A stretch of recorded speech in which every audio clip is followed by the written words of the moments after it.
And it's been pressed. Brakken, do you know just how adorable you are? No, no, I don't. uh, per usual, laying in bed last night. Uh, Generally don't do a lot of scrolling on my phone, but before bed, we might just like catch up on the day's things, we will call it. Okay. And you change your profile picture, and you never do that. And it was a picture of us, sort of, and your family, as a by the way. Our families. Our families. It's one of my favorite pictures of us all wearing the running public gear. And Yes. Jess showed me. Jess saw it. She was the investigator and showed me. Well, it was well intended and accidental at the same time. Okay. The Back in the day in Spartan Race, one of our mandatory contract requirements was an athlete page on on Facebook. That's That's how you know you're mandatory. old. Yes, That that's was how you even know you're old. relevant. Well, that thing's been inactive for years, Hmm. and I forget about it. And then when we got into racing, Facebook, there's a Facebook group for the racing club that we belong to, and I noticed that people were like, you start getting new friend requests from the race organization, but suddenly I got a notification that I had like X number of new followers on my page. Like, oh Oh, my goodness, that's embarrassing. This is all old Spartan race training stuff and nonsense that doesn't need to be seen by anyone ever again. So I deleted the page, but one of the options was back up all your content, like pictures and videos. And I thought, yeah, I'd like to go through at some point and have all those pictures and videos in case I want them. So I did that. But because I don't pay attention to Facebook other than Facebook Marketplace and our racing group, and occasionally the running public group, I didn't know what it did. So I got back from nationals this week and I had a couple new of those things. And I went and clicked on my profile, and it was all that old content had been saved and added to my profile at the top of it. your personal profile. Yeah. So all like my photo and video uploads were that first since it was Hmm. most recent. So I just went through last night and deleted everything, all my uploaded pictures and videos, because they're not needed for my current life. Mm. But then that removed my profile and background picture. So I was just a blank person. So then I decided, all right, it's time to put up exactly what I want there. So that part was intentional, That was a long explanation as to how very we got long. there. But I needed people to understand because probably there was like Are you embarrassed notification that you after went on? notification Are you on Facebook. embarrassed? Are you Yeah. embarrassed that you went on there and changed your profile picture? Because Bracken Cracker shouldn't care about that. No, I'm embarrassed that if people from the race community clicked on me, the first thing they saw was me talking about like some 2012 race. It looked like I had just posted all these things. And so that was embarrassing. Yes. So You're I just living in for the sure. past nonstop. Yeah.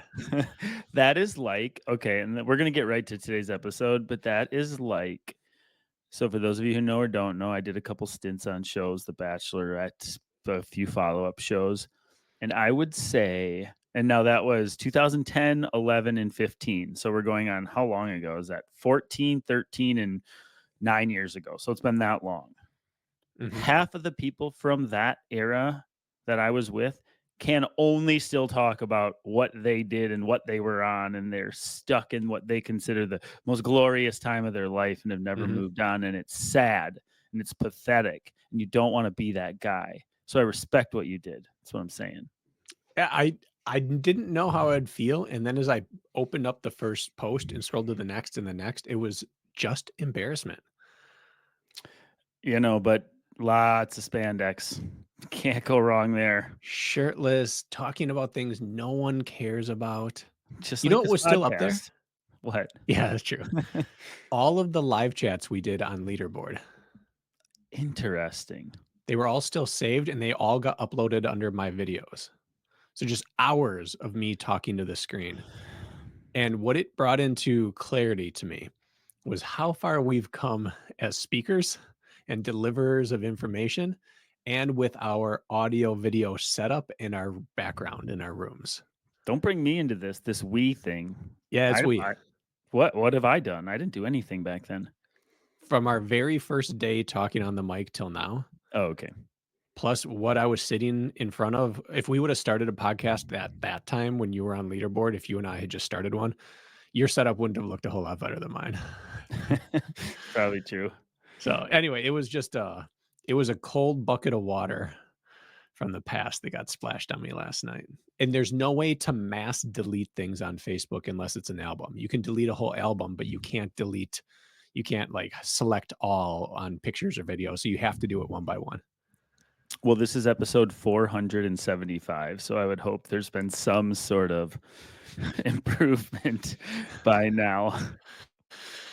Oh, so All right. Kirk, you're going to start us as always. But first of all, tell me, if you could only do one interval workout for the rest of your life, what would it be? One quality workout. 5, 4, 3, 2, 1 fartlek with varying recoveries depending. All right. Because you run through all the gears. Okay. So today for interval style, we each have a 5, 4, 3, 2, and 1 interval we can use. When the question comes up, we have to choose. We'll alternate who gets to go first, what length we are delivering information for. Okay, let me just preface this. I like this idea. So the 5, 4, 3, 2, 1 is always doubled. 2 by 5, 2 by 4, 2 by 3, 2 by 2. So we each have one. Okay, that's only 30 minutes of answering though. So sorry, we each have that. Yeah, so we'd have 60 minutes of answering between the questions. Okay, that I can get on board with. Right. Yeah, okay. However, did you know I was going to pick that, or what if I said 12 by 400 meters? What would you have done? Because that wouldn't be your only one. Did you know I was going to give you one like this? Yeah. I was going to say 3-1 repeats, or 5, 4, 3, 2, 1 ladder, my or guesses 5 were on 2 off. Yeah. 3-1, 3-2 float. Yep. Or something along the lines of, it was going to be in and out intervals. I knew we weren't going long reps, like your 15, 10, 10, 5 or whatever. That wouldn't be your only one. And as much as you love 12 by 4 or whatever, that wouldn't be your only one. That would be if you could only have 2, one of each style, you choose one of those. So I knew we were safe. We're very safe. All right. So who's going to keep track of this? Do I need to get a piece of paper? Oh, you got it. No. You're keeping track of all the questions and everything. So I am sitting here. I'm going to make my chart right now. And you have a timer? Should I go get my watch? No, I've got a timer. But I would also like to know where the time's at. You want to know too? I'm going to go get my watch. All right, you do that. Yeah.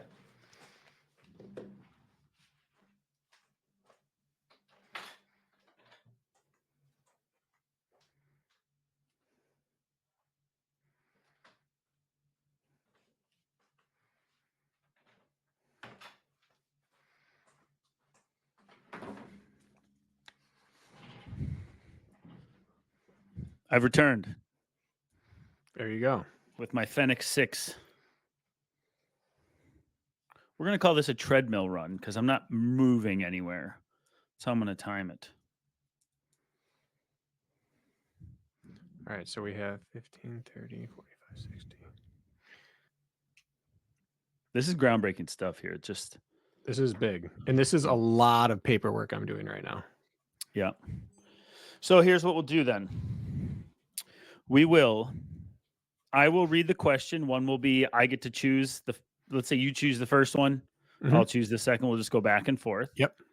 And maybe we end up with a 5-minute interval talking about something at the end that we can fill with garbage because we don't need 5 minutes. Got to finish it. Got to finish it. You got to finish the session. No compromises. No deals. All right. Shall we? I'm getting my watch started. Well, I haven't. I want, as soon as you begin answering, you have to say what the minute you're going to use, and then we'll hit the watch, right? Yep. I guess I'll start it. All right. And I will say, whether you guys listening at home think this is good or bad, my latest screenshot is from September 2nd. So as you're listening to this is only like 6-7 weeks old. I don't know if that's good or bad in your eyes. For me, that feels pretty good. It's like reverse dog years for us. This is like 3 days worth of Q&As. All right. This is from Ryan. Ryan B. And I coach 2 Ryan B's. It's either Ryan Bulk or Ryan Bottrell. Ryan. All right. Nope. I think it's Bulk. Ryan says, hey, I have a possible topic for you for Training Tuesday. You guys talk a lot about not burning matches too often by doing too hard of a training session or not racing too often. But what about within a training session? Is it beneficial to go all out on a small number of reps? I just experienced this with the track day. All out for the 400, and I did it on 2 of the 200s. Did it again on one of my OCR 3s hill reps today. Felt like it helped, but didn't wreck me for later workouts or later reps. I'm going to start with 5 minutes, Kirk. Okay. Tell me when. Ready? And go. All right. So first of all, I do want to clarify. Usually when we talk about burning matches, we're talking about during a race with the concept that you only have so many matches in your match book that you get to bring to a race. And once you burn one, it's like an accelerant. It gives you a boost, but it burns out very quickly, and now you're done. There's only so many moves you have to make in a race.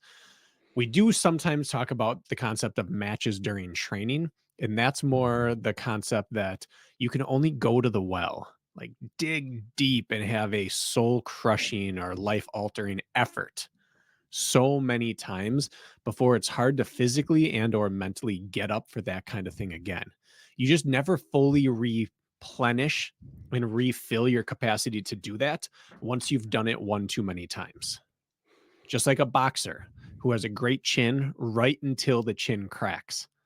And then they never can take quite the same amount of damage that they used to be able to take. So oftentimes the prescription is the same, is that you need time away and then your chin comes back. So that's laying the groundwork for what we're going to do in this answer when we talk about burning matches or going to the well too many times. But that's my preface, Kirk, which is why I wanted a 5-minute answer here. I'm just going to toss a little more at you then. So what Ryan was insinuating, and I know now that I read the question, it's Ryan Bulk. He was actually our guest on the podcast, psychologist. Remember chatting with him. We had a nice chat about like cognitive dissonance and things like that. Anyways, he's saying like, for example, I gave him a 4s and 2s workout, 400s and 200s. And he blew the doors off of his first rep on purpose, like a buy-in session, let's call it, which I've prescribed him, but he went all out, like raced it, then hit his 200s, maybe raced his last rep, and then cashed out with whatever he had, or for example. So using that specific example, how often can you do that where let's say you have mile repeats and number 5, you literally race it after running a controlled but hard session? What do you think about that? I think he's asking that specifically. Yeah. So I think that the shorter the rep, the less dangerous it is. Yeah. Like when your limiter is not oxygen, when it's purely something systemic, like, or something muscular. So a sprint, an all-out sprint, you can only get up to maximum speed before you start decelerating for like 60 to 80 meters. And so if the rate of work is limited just by like an actual muscular limiter like that, I think it's safe to do that quite often. But when it's an oxygen limiter, or it's a lactate limiter, or a fatigue limiter, those are the things that weigh upon your soul.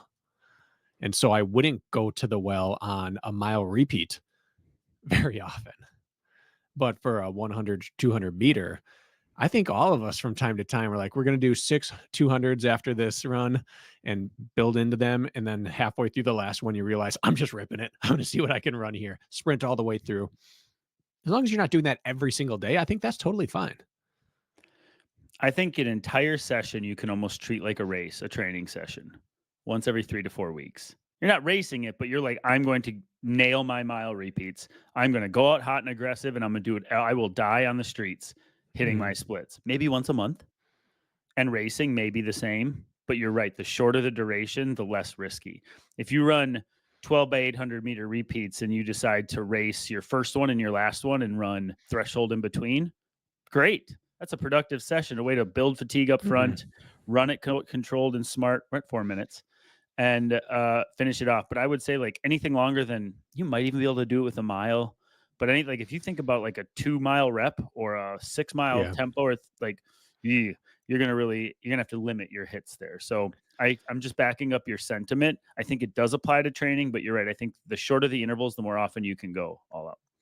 And I've always believed this about racing as well. When you talk about running like prelims and finals or things like that, if you have to sprint all out at the end of a race, that takes so much more out of you than if you didn't, even though just the last 50 meters. There's that final like 0.5% or 1%, whatever you want to call it, that is way more costly. And so going all out on a rep could be as hard as I can the whole time. But if you have to kick in and empty it at the end, that's the piece that kills you.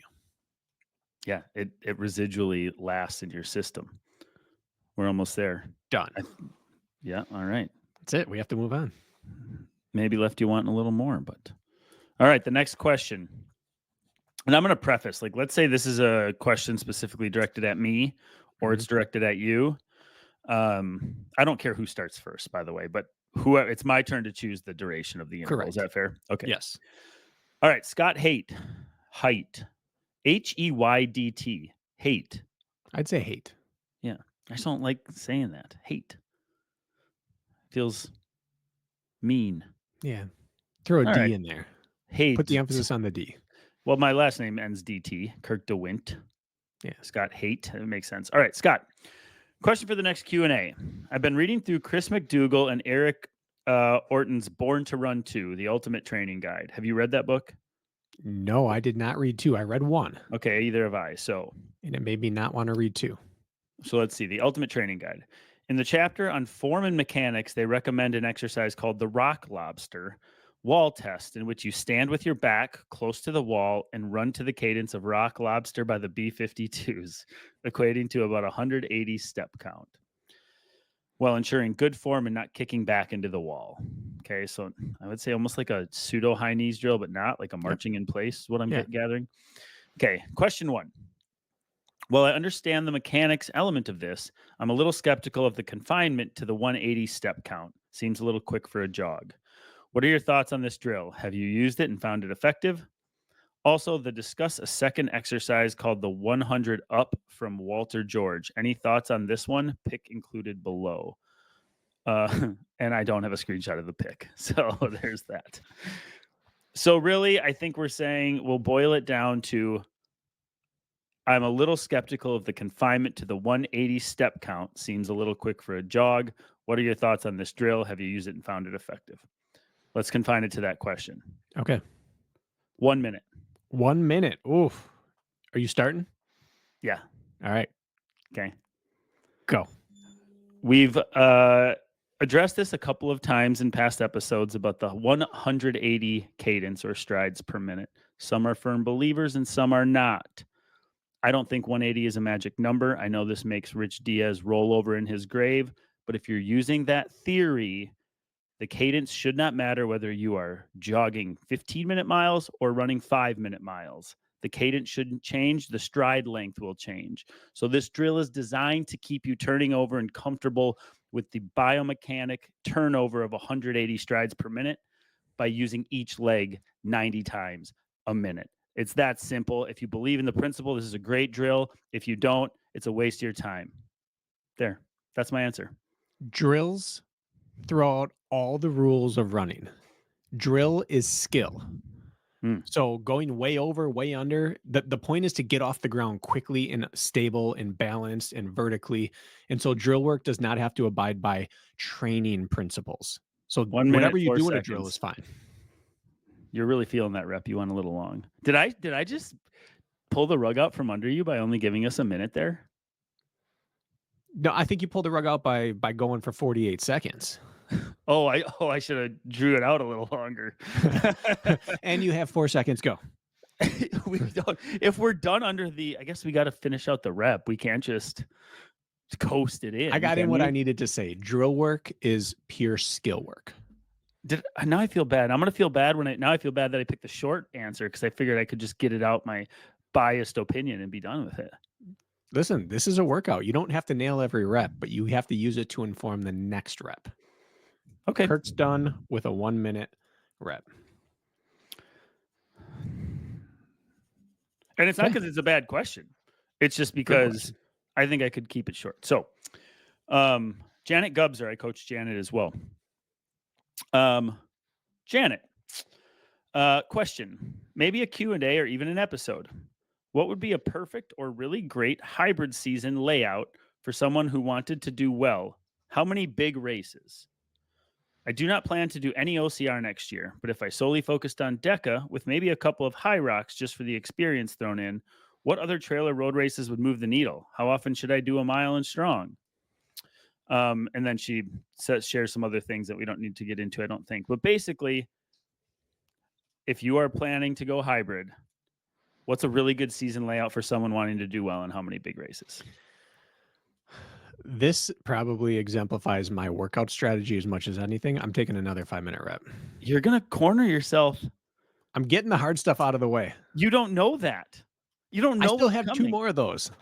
You're going to turn a corner into a headwind on your 3-minute rep, and you're not going to be able to finish. It's better than having a 5-minute rep into the wind. Okay. I'm cool with it. And Go. For hybrid, hybrid is lumped into one big tent, but they are not all the same. Even just the 2 biggest names right now, which would probably be DecaFit and Hyrox, they are not the same. DecaFit's like a 5K or a 10K, and Hyrox is like a 15K through half marathon race. They are different, and just like those 2 distances, you'd have to race different frequency. Same thing for this kind of thing. So if you are mostly DECA with some Hyrox for experience, you can race a DECA every month. If you're doing strong and mile, you can do some back to back to back weeks. You could do a strong every weekend for a while, and you'd be fine. Like it's miserable, but you could. Hyrox takes something out of you, so that's where I'm starting. My answer is that if Hyrox is just the accompaniment, then throw it in where you want. But my caution is that you can jump into a DECA way easier than you can jump into a Hyrox. So I always recommend be more prepared for Hyrox for most of the year, and you can sharpen down to DECA. Janet's been a monster this year. In fact, Janet, you're going to go and win the DECA World Champs and fit, aren't you? Your age group. That's what I think. Podium for sure. Janet's a monster. With that said, she's found herself in the routine of she has a South Carolina beast, but then she has a mile a week later, and then she wants to get ready for the World Champs, but Nashville Spartan weekend is in town, and like things like that, right? Where it gets very sticky and messy. So she's looking at this from a cleaner lens. Like if I commit to hybrid now, what? Which is going to be beautiful for her, right? And she's going to excel. She's going to make even bigger improvements. But I want you to look at this as you would look at any other racing season, meaning I think there should be 2 peaks and there should be 2 down periods and there should be a cluster of racing to go out with a bang. So cluster racing, but broken up into 2 builds, peaks, rest periods, as I believe with any other type of training. It's purposeful training. And with hybrid, I really like what I call cluster racing, meaning feeling out how the ebb flow in your body responds to that race is a calculated effort, just like going out and nailing a 5K. It's tough to do on the first round. So picking races where you may race 3 out of 5 weekends. Might be a DECA here, a DECA there, and a DECA there, only with a week between all of them, a weekend between all of them. And you're going to get more and more dialed in to really find your true potential. So in hybrid, I really like the cluster racing format because you need to understand the flow of the race for you, where to push, where to back off, what yields the fastest or slowest time. So first of all, look at 2 cluster periods of races throughout the year. You can pick your A race, at the end of those, if an ideal situation, and start there. And I'll let you go from here, but that's my opinion on hybrid in general. You learn so much from racing hybrid. You can get good at run racing by doing intervals. You have to race hybrid to get better at hybrid. I mean, you can get better in training, obviously, but you've got to feel it and crack and feel it and come up short and feel it and push a little bit. So I'll do the other side since you did a great job on that. What should I be doing in addition to that? What kind of run racing would help this? I think the easy way is to start with demands and duration. So let's say a Hyrox. That is let's just call it a 60 to 75-minute race for a lot of people. Do the race distance that's about that. Go run some 10 milers, run some 15Ks, that kind of thing, and then do the demands. High Rocks is very much right around of in and out of threshold. Go do some races that do that. Drop all the way down to a 10K. Go up to a half marathon. If you race around that, faster than needed, a little slower than needed, right around in that area of duration and intensity, it's only going to help round it out. Same thing with DECA. Run some 5Ks, run some 10Ks. That's the sting you're going to feel. A 5K sting is a DECA sting. Run a mile. And then also run that full duration that you're going to have to hit. It's great advice. That's great advice. If you're on the faster end of the spectrum for males, it's like go and hit a half marathon 6 weeks out from your High Rocks race. Let's go see where it's at. You're going to be reduced to slower than that pace on race day anyways. Like go work the system. Yeah. And I think DECA probably equates, but 5K to 10K, just like that. 5-mile race if you can find one. That's beautiful. I think those would be great additions. Yeah. And all racing, though, makes you better at racing. Any race that makes you transition, like a Nashville Super, it's going to make you better at DECA. Getting fatigued and then having to accelerate, that's universal in OCR and hybrid. So as long as you're not peaking for them and you're comfortable doing late week workouts before those races, you're set. 501. Beauty. Beauty. I wish we would have prefaced this with telling our listeners that they should do this random fartlek style workout with us, and the banter between questions is their rest. And when we start answering, they should go, why did we not preface this thing like that? We can throw an intro on here. We can throw it in the show notes. They don't know what's coming to them either. Thank God I gave them a 1-minute rep in between your 5 minutes, you jerk. Yeah. Definitely check the episode duration before choosing your pace for round 1. Fair. If this is a 60-minute versus a 120-minute, it's going to hit a little different, boys and girls. This is 60 minutes of quality, in case you're wondering. That's what this adds up to. So we're only 11 minutes in total. We got 49 to go. All right. This is via email. Jason Wolf says, Brakken and Kirk, first and foremost, thank you for your responses to my questions in episodes 450 and 451. Your recovery prep advice for my race series proved very helpful, and I PR'd in 3 of my 4 races. I was thrilled with my results. Thank you both again. Look at that. Pat on the back. When Good job, Jason. Comes together. Happy to help, Jason. I have another question. Maybe you guys can have fun with this hypothetical. If you could not cross-train and your running program remained the same, what would your weight training look like? So if you could not cross-train and your running program remained the same, what would your weight training look like? 1 minute. 1 minute. You hate it. I can see the disdain when I say 1 minute. I'm okay with it for this question because it simplifies the rabbit holes. Correct. All right, you ready? Go for it. And go. So Jason, the reason I chose a minute, not because it's a bad question, it's a great question. It's exactly what I'm doing right now. I'm not cross-training. I'm running only 5 days per week, and I'm putting a lot of miles on my boots in the woods, so I'm moving a ton, but I'm only running 5 days a week, and I am strength training twice, and I make sure I hit everything in those 2 strength workouts. One day, I simply do chest, back, and core because I like how it feels. And the other day, I do legs and shoulders, and I hit it hard. I did it this morning, and I'm going to be sore. So they're both very purposeful, very effective. You can either split into a push one day and a pull the next using upper and lower for both. For me right now, I'm just doing bro chest and back with core and then shoulders and legs with the emphasis on the legs on the other session. And I know you want to say something, Brakken, but we're going to run out of time. And that's where I'm going to leave it because it's not cool to leave you with 8 seconds. So twice a week, touch everything. There we go. 1 minute. Do you feel upset that you can talk? No. I can. You want to add something though, don't you? I'll give you here. I'm catching my breath at the end of the rep. You get 15 seconds of flavor context. Go. My lifting has no bearing on my cross training. So I would lift the exact same way I would normally do. The only caveat to that is if my cross training is rowing or ski erg, I have to do a little bit less pulling on my elbow area during my lifting so as not to overload it. Otherwise, no bearing whatsoever. And I also agree with what you just said there. But we got to move on. It was just a minute rep. So, all right. Next one. All right. So I've used 2 1-minuters and you've used 2 5-minuters. If that doesn't say something about us. Uh, All right. Shane. Hey, Shane, avid listener of the podcast, sends me pictures of the mountains all the time because he knows I run on streets here. Shane says, this is great for you, Brakken. Funny question for you. If you go on a trip that includes a flight and it isn't a race trip, how many shoes do you pack?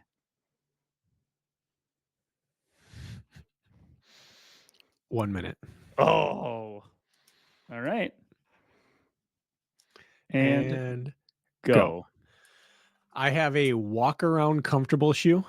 I have a running shoe. I have a casual shoe. And I have a trail shoe. I think 4 shoes I bring on most vacations. Sometimes I combine the trail and the running shoe into one, like a Hoka Challenger or a Hoka Speed Goat, or even something that I think is road, but I can take on the trail. But minimum 3, probably 4. I assume he's asking just about running shoes. And if that is the case, I bring 2. I bring a Hoka Speed Goat or a Tecton X, and I consider that my recovery easy run shoe, and I can also use them on the trails, but the roads they work beautifully on. And then I bring a quality run shoe, whatever I'm feeling at the time. Could be probably my super shoe. I only bring 2. One that doubles as a trail and road recovery shoe, and then one that I can rip in for the 1 or 2 quality sessions I do while I'm away. 1 minute on the dot. Love it. You let me Kirk, talk. something you may not know about me. This is not Hmm. answering the question, but it's kind of cheating. Is Sure. that despite being such a shoe Savant. I didn't know if I was gonna say addict or connoisseur. I don't mind running any type of workout in any shoe in a situation like that. The other day, I ran 20, not the other day, a couple weeks ago, I ran 20 by 400 in Tecton X's because that's what ended up happening. During my warm up on the trails, I realized this is going to take way too long to get back to the car to change into my light speeds. So I'm just doing it in this. I Hmm? had a great time. Even though I have a shoe for every opportunity and every situation, I don't mind running speed work in bigger shoes. It's like the Eric Burns approach. He has the world record for 18 holes of golf, or the most holes of golf played in a I think it day. was 24 hours. Most 12 or holes 24, one of the two. played, and he just had a 7-iron, and he putted with it, he drove with it. It was just 7-iron to 7-iron. He was happy as a clam, Yep. shitting his 7-iron. All right. So use your 1. I get to decide again. Alex Montanaro. Alex has been crushing it. He's another athlete I coach too. A lot of these are personal questions. They'll send me via email or whatever. Had himself a heck of a year. Alex says, super random question I've been meaning to ask and keep forgetting. You could also add it to a running public Q&A if you feel it's relevant. Why are some quality workouts time-based versus others being distance-based? I feel like I know the answer, but you're the pro here, LOL. Which is actually a very valid question. Simple, valid. I am going to give us 3 minutes on this one. Okay. 3 minutes. Ready? And go. Great question. So why are some quality workouts time-based versus others being distance-based? First of all, if I do not know an athlete very well, and I don't know what I want to get you in more of a time domain than a distance domain, it is a safer approach to assign time-based work versus distance-based work to get the intended time spent where you want it. So if you don't know your abilities very well, or I don't know an athlete very well, let's say just starting out with you, you may see more time-based work in there because I'm going to be able to feel out what that is going to equate to pace-wise, and we can further calculate that to distance-based intervals in the future. And then the second reason you would prescribe time-based would be terrain, right? Terrain. A lot of these like style workouts I had Alex doing would be in a trail long run, right? He might be doing a 15-5 trail long run, 15-minute tempo press, 5-minute recovery times. I've had him go up to 4, for example. we don't know how far you're going to go in that. Your terrain is technical and you may hit a downhill and uphill, whatever. So terrain. So ability levels or terrain. And then the other thing for time based, you can finish this one after I'm done. Time based is like, it just assures that if I want you working hard for 30 to 40 minutes, I can guarantee that will happen if it's a time-based workout. And so it's actually safer and probably more accurate, finite, time-based, because you know exactly what you're going to get. And then rep-based, distance-based would be more when metrics roads matter, marathon, 5K, more sterile environment racing. So that's all I've got for that one. That's good.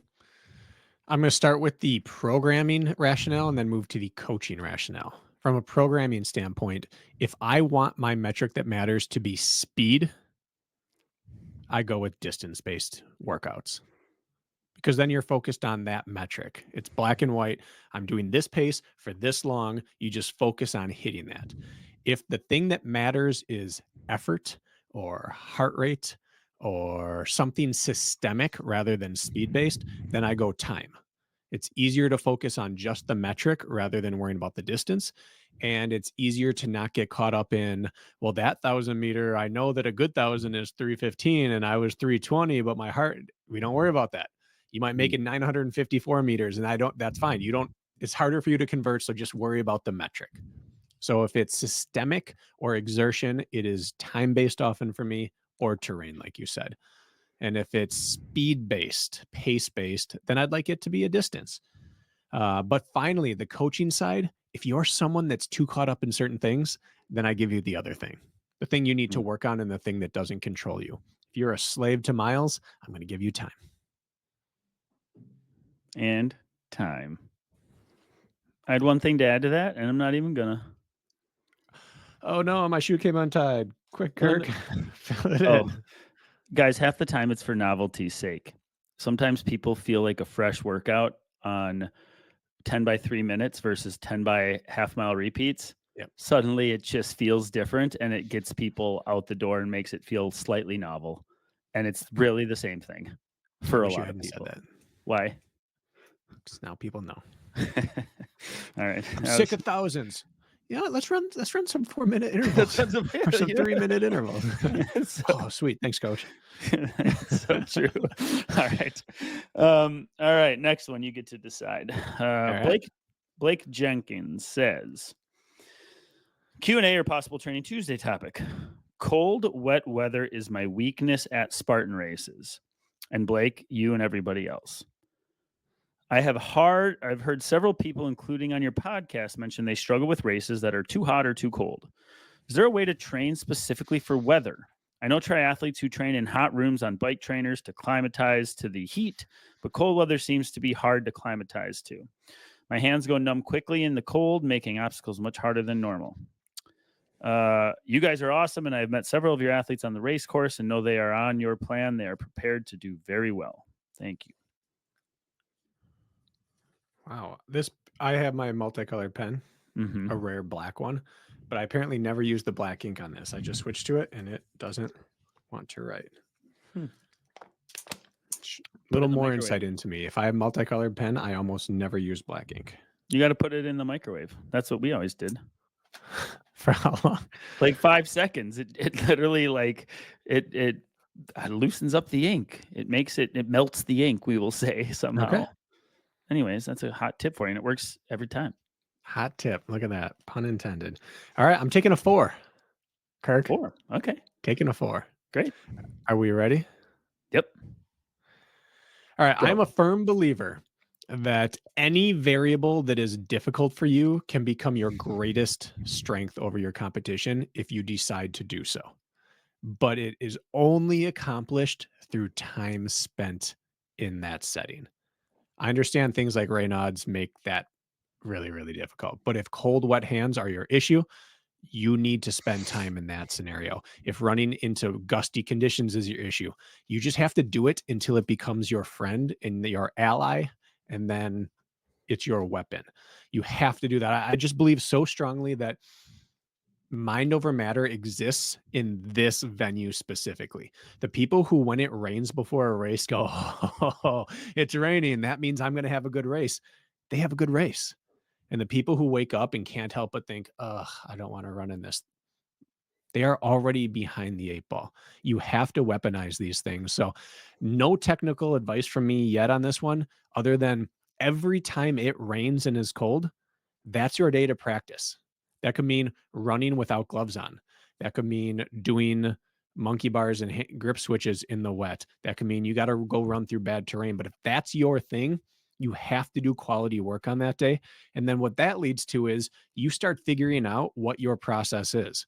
I have to have gloves on, or I need to wear Blake mitts, or I wear rubber gloves on this. I wear dishwashing gloves. I wear medical gloves. And then I get good at taking them on and off, and I know how to store them. And eventually you become the subject matter expert on you handling that. And then you're better at everyone around you in a race. That beautiful answer. And also, he's probably rolling his eyes, being like, "You're kidding me? Like when it's raining and 40, you want me to go out and train like that? I hate it. Of course, you hate it. Everybody hates it." Your answer is 100% true. You expose yourself to the sun enough, you don't get sunburnt, right? Same thing. Go out and work those processes in bad conditions, and eventually they don't affect you like they used to, right? I'm going to give you some hacks instead. Okay. Don't work for it. Couple of things. Now, first of all, you mentioned Blake mitts. Okay. I've run in 20 degrees with blowing wind and wet hands at the top of Lake Tahoe in ape hanger in the water or going through the swim. Deanna Blake, a European OCR racer, found a need for these Australian, mate. Australian, sorry. Oh, I found a regret need for that these. accent already. Yeah, that was kind of That was douchey. horrible. It wasn't terrible. It was Anyways, pretty bad. these things are like an oven mitt, as they would say. I guess it traps your heat so well. Like I found myself descending in Tahoe and needing to get them off my hands. The mitts are wet, but they trap the heat in there. So Blake mitts, I think, are a godsend. So that's a plug for the Blake mitts. The other thing I will give you is the old Robert Killian technique. When you go into an obstacle, put your hands on the back of your neck. You'd be surprised. Do it right now while you're running and feel how warm the back of your neck is, folks. My neck is on fire right now. You're going into the monkey bars. You put your hands on your neck for the leading 15 seconds. They will warm up and get some dexterity back. Get up and do what you can. And then the third thing is, stick your hands in cold water, hold them there for 30 seconds and go across the monkey bars, even though it's warm out. Give that a try. You get to the point where you know you can handle it. And that is everything. We saw this with the double sandbag carry. It's the greatest example of this that I've ever seen in sports. The double sandbag carry broke people in obstacle course racing. And the people who practiced it, even if they hated it every time and never felt like they got better at it, would crush people on race day. And it made it all worth it. If you're going to race it, then you might as well go be miserable in training first so that you don't have to be miserable later on. And time. 2 seconds long. You know, that reminds me of a quote that we heard Chris Bob Brown say. Now he's a very accomplished professional ultra runner. He's with Hoka and I believe Rabbit Clothing, and he's been top 10 at Western States, but he also plays around with Spartan Race from time to time. He's one of their course designers, or at least for the trail races. And he said after a race that we were like, what'd you say to Mark Botras in the middle of the race? You two were battling 1-2 or what 2-3, I think. Yeah, they're battling for second and third. And he goes, fight me now, so we don't have to fight them later. And it's one of those things where his mindset is different than a lot of people's. You'd want to get away from second and third place. You'd be like, if I could just drop this guy now, then I don't have to worry later. And his was, no, let's fight each other now. Let's work together. I don't want to get rid of you yet because I'm going to need you when it gets bad. And then we don't have to worry about fourth place later. And it was just such a great example of fight me now so we don't have to worry about everyone else later. And that's how training should be. Fight the battle now. Be miserable now so you can have it later. It's a great quote. It really is. I loved it. Yeah. But we don't count those times I thought, man, I wish I had said that. It's just so good. It is. Yeah. We don't count that towards the answer. That's the flavor text, I think is the right way to describe that. All right. I don't next know what one. Okay. So is it my turn to choose? I think it's my turn. Yes. Dustin Rudder says, possible Q&A shoe question. I have a trail 50K on very flat and fast trails, and I'm hoping to go sub 4 hours. Last year I ran 141 for the 25K. Should I go with my fast trail race shoes or road super shoes like Jermaine said he did on his episode?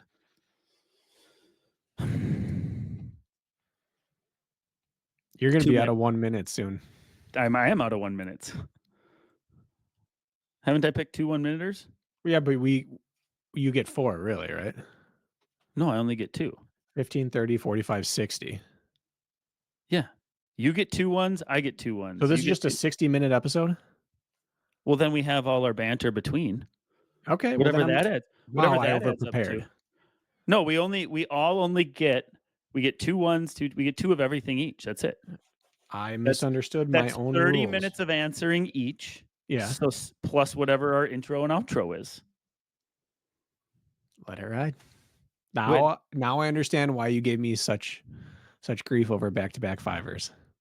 Because you used both of them. Well, this has been a long rest period. Hopefully people are ready to crank here. Okay, we didn't understand it. We didn't understand the mission. I didn't. Well, think about that. That would have been 2 hours of answers plus whatever's between. Plus, I don't got that kind of time. I thought we were just going to come up a few reps shy. No, we're going to cramp at the end and limp in and call it. Are you okay with this? Very much so. Oh, okay. I want to make sure you're happy, Brakken. I mean, I got things to do too. All right. Dustin Rudder's question about should I wear my fast trail race shoes or road super shoes like Jermaine said he did on his episode? I'm going to go 2 minutes on this. Okay. We're going to start this. Ready? And go. Here's the thing. You should wear your trail shoes for this race. You should wear more shoe for this race. A hour 41 is very different than 4 hours. It couldn't be on a different planet than 4 hours. What's under your foot and having a little reprieve from impact is going to matter tremendously. For an hour 41, I ran an hour 41 in my 25K trail race with about 2,300 feet of vert this summer, and I wore my Vapor Flies. If that race I thought would take me even 2 hours, Vapor Flies would have been left in the truck, and I would have been putting on a different pair of shoes. Yes. So at some point in duration, underfoot cushion for me starts to rise to the top, and I'm going over 2 hours for sure. Anything 3 or more, and this is guaranteed to be that. So the efficiency is going to be great until it's not. And once that damage hits, it's probably going to be a net negative, even though the shoe is light and racy and fast and super shoey and you feel good in it. I think it's going to be a net negative by the end of the race. So I would choose more shoe. That's my answer. Oh, I hate having 55 seconds for this with my whole being. I think super shoes are only effective as long as your stride can work with them. And the second that goes, they work against you and you're going to cramp most likely, or something's going to hurt in your feet. So if that shoe supports your stride, your 4-hour stride, wear that shoe. And I don't care if that's super shoe, regular road shoe, super shoe. It's the shoe that you can run your 4-hour race stride for. Our advice for ultras is always, and for any race, is you don't choose the shoe that makes you the fastest in mile 1. You choose the shoe that makes you the fastest on the final mile. So whatever that is, you choose. And keep in mind that super shoes need rhythm. If you're not spending more than 50% of the race in that shoe, in that rhythm running, in the stride it wants, it's not worth it. 2 minutes on the head. Great job. Sorry to do that to you on a shoe question. You asked if I was mad before, but I didn't get to talk for an entire rap. I was not. I'm upset now. I'm upset. It's what you feel when you listen to and watch me eat a cold burger as we're about to start an episode. Just like utter disgust for the life choices that I'm making. So the next shoe question, I will give another minute or so buffer onto my initial intuition for you. How's that sound? The 15, 5, 4, 3, 2, 1 workout. That workout doesn't exist. At least I've never prescribed it. All right, we got a long one here from Sirhat Ozturk. He seems to squeeze into our Q&As here the last couple of rounds. He asked some in-depth, solid questions. Sirhat. And Sirhat, you sent us a follow-up clarification question that I believe surrounded this question. Like, hey, I thought more about it. I don't have that. And I think your original question we can sort out. So just so you know, Sirhat. All right, here it is. Bear with me. This might take a minute or two to read. Good rest period for you folks. Got nervous. You might have gotten to my question with the last Q&A, but can I add a part 2 to my previous question? Oh, maybe I saved the part 2. Okay. Where I think it could be more helpful in understanding, knowing why one would want to know both total miles and total time. Is there a formula to help a runner know how many miles or hours of running a week a runner needs to complete to build a strong enough base for the targeted race different distance and expected time of completion? You've talked to and about elite marathoners running 100 plus miles a week. Don't know how many hours, and that's to finish in 2+ hours. You have elite high rocks athletes saying 40 to 50 miles a week for an 8K, and probably around 4 to 5 hours of just running work, I would assume. They complete the 8K in under 30 minutes roughly, doing 8 to 10 times more running than the event. If a slower runner like myself does 4 to 5 hours of running, I'm only looking at 20-ish miles in this situation. So just to make sure everybody's on the same page, he's saying, I'm slower than the elites. Do I model off of what their recommended targets are or not? He continues. In this situation, is it the total time of running per week that matters or the distance completed in the week?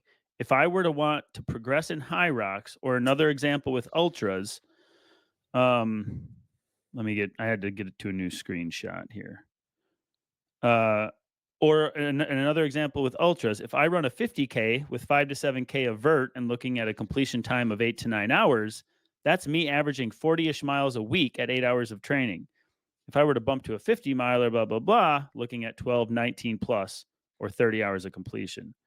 When does the distance or the length of completion get to the point where you can't train enough in the week without setting yourself back, but still being able to succeed and progress? If this didn't make sense, let me know and I can try to explain more. Thank you so much and grateful for you both. And I'll let you start. This is a fantastic question. This is one of the is age old as time, but it's like a very valid question because training takes different amount of times for different people. A 50K may take somebody 4 times as long as another person. So what do you do in that situation? Anyways, I really like this question. I know it's a lot, but it's a great question. Now you tell me what you need for it. I need to know what. Oh, I'm choosing. Yeah, you're up. I'm gonna do a 3 minutes. Okay. I'm gonna start with 2 Wait, are we potentially starting? We got to know when we're starting. when I finish this, I'm gonna start with 2 potentially divisive or hurtful statements Okay, good. with the greatest of good intentions, and Okay. go. You talked earlier in the week about the difference between a Q&A question and a coaching call. Mm-hmm. This question is as far towards a coaching call as you can get without crossing the line. There's just so much reading that is required to answer this that this is an example of one we just can't possibly email you back about. Like there's just a lot to it. So I'm not upset with the question. Don't be offended. I'm just saying that this is a good example of there's so much text there that requires some real thought from us. The second is that there is just no equation or formula that lets you know if you've done enough work to compete or complete your goal race. And anyone who tells you otherwise either doesn't understand it because they don't have enough experience yet, or they're trying to sell you something. So no, there isn't. I'm going to almost answer none of his questions, but this is the importance of specific workouts. Because 100 miles per week, 50 miles per week, 120 miles per week, it doesn't matter what anyone's doing. What matters is, have your workouts been designed to a point where when you complete your block of training, you believe or you don't believe that you're ready for your race? That is the only thing that matters. There is not a number that we can put to it that says yes. Now, after you've gone through some blocks, you find out what your personal number is. But no, you must design a program, a progressive nature of workouts that gets you to the point where you're like, I could finish the race right now. I know that from my workouts. And it is not a volume number that tells you that. It really isn't. Although I will say, I agree with you 100%. Although I will say, a lot of times going into ultras, there's a lot of question marks for everybody, no matter how well training has gone for you. Unknown long distance that you haven't done before is the great exception to every rule. Mm-hmm. But even that, 100-mile week people DNF all the time. 20-mile per week walk joggers finish 100-milers all the time. There's not a number we can put to it. And I think you need to take a look. There is no calculator or formula, by the way. And you're asking, I do think it's a great question. I agree. It's more like a coaching question, but I think a lot of others have this question. Mhm. That's why it's a great question for the It's a very podcast. good question. Um, you have to look at what's sustainable for you. What I look at, if you're looking at trying to emulate what has worked for other people who have succeeded, you look at their big hits, not their fillers as much as anything. They'd hit this big Kirk, volume. Yes. I'm changing from 3 minutes to 4. Okay. Because Sorry, coach just said you gotta add another lap on. you have something to add to what I'm going to say. It's So it's too good of a question to only yeah, take 3. and we don't have a 5 left. Anyways, you look at the big hitters, like, okay, the volume of my quality work in my early week speed session, I'm doing 3 miles worth of stuff and I have a marathon coming up. It's not going to cut it. Let's bump that up and try to emulate just one of the things the best are doing. Then I only have time for a 4-mile recovery run on Wednesday. That's okay. Let's try to work on the pillars, the long run and the quality stuff. Let's work towards that first. And if that's what your body can handle with low grade stuff in between, great. So if you're trying to emulate, I think that's a safe place to start and see how your body responds to that first. So I'll let you finish this. Yeah. I think you look to systems first. They're trying to spend 30 to 40 minutes of threshold twice per week. Okay, I can start with that in my plan. They're trying to get in 10 to 20 hours of aerobic work. Okay, we can look to time. I think if I had to give you an answer, you emulate the pros' time, not their mileage. You can Sure. always add more non-impact or slower or whatever. Time is the one you would focus on. You cannot run their mileage in their time, but you can run their time without setting yourself back. So that's my answer. Start Great with answer. systems, start with time. 4 minutes. Okay. I hope I bet you there is going to be somebody listening to this podcast that when I just said we should have made this an interval workout and they're out on their long run, they're like, oh my God, I'm hating my long run. Let me just go to this interval. And they just thought they had to push for 3 minutes and they were pushing and they saw 30 seconds left. And then you changed it to 4. Yep. Somebody actually is experiencing this right now. Coaches actually do that. They tell you it's an 800. You come around, they're like, you need to finish the final 200. Let's go. This is 1,000. Track coaches will do that to you. It's rude. However, I have a recommendation. Listen to this sentence right now at the beginning of the episode. You can't, but if you could have, I think they should work hard on our in between banter and then float and listen on the answer parts. Work exceptionally hard now and float for up to 5 minutes in between. It's hard to focus on information and crank. I don't even know what song's playing when I'm running hard half the time. It's just white background noise, right? Yeah. If you can't even know what song's playing, how are you going to absorb what we're saying? Not gonna. Exactly. That's a good point. All right. Can you remind me what I've used? 3, 2, 1, 1. 3, 2, 1, 1. And I've used 5, 5, 4, 4, 1. Okay. So I've used 3, 2, 1, 1. So, okay. I only don't have ones left. Got it. All right. Marcus Borman. Hello, Kirk. This is an email question, so you know it's serious. This did come through email, Marcus. Is there a benefit to trying to train myself into not needing water during my long runs? I can handle runs under 75 minutes without water unless there's a high heat humidity. Anything over 75 minutes, and I need 8 ounces of water every 3 miles. So for an 18-mile long run, I carry 2 16-ounce waters and hide one along my route beforehand. Anything less, and I typically blow up, even in cold weather. Okay. I want to do another marathon, but worry the water stations along the way won't be enough. I have done one marathon before and cramped at mile 16, and most likely it was being undertrained, but cannot get out of my mind it was because the water station at mile 12 had cups with practically no water. Should I try and train my body to withstand this better, or just continue to try and find ways to get the hydration needed? If anything that this matters, I'm 6'5", 225, goal marathon time of 3:25. Generally feel like I hydrate well during the day. So, yeah, that's going to be it. Okay. What are you choosing? I'm going to choose. I'm going to go with 2 minutes again. All right.